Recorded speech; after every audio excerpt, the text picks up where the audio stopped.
ચલો સરસ મજાનું ફૂલ બનાવી દો. આદા આજે શું બનાવવાનું છે? તો શાકભાજી કોને કહેવાય?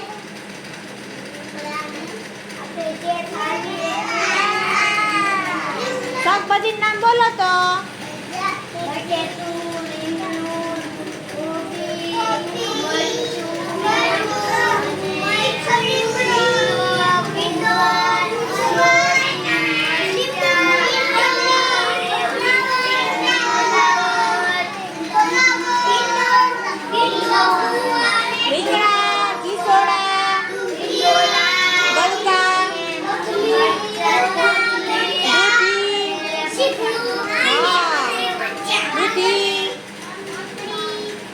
આ બધાને શું કહેવાય?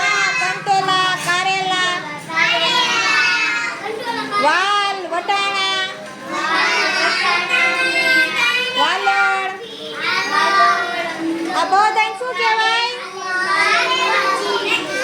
આ બધાને કહેવાય શાકભાજી.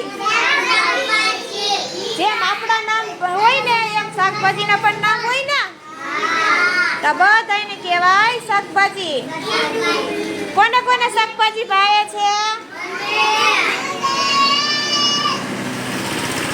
લીલા શાકભાજી બધાએ ખાવા જોઈએ ને. હા તો ભાજી કોને ભાવે? તાંજરિયાની ભાજી હોય, પાલકની ભાજી હોય, મેથીની ભાજી, સરસ રાડા રૂડીની ભાજી હોય ને. આ બધી ભાજી પણ ખાવાની.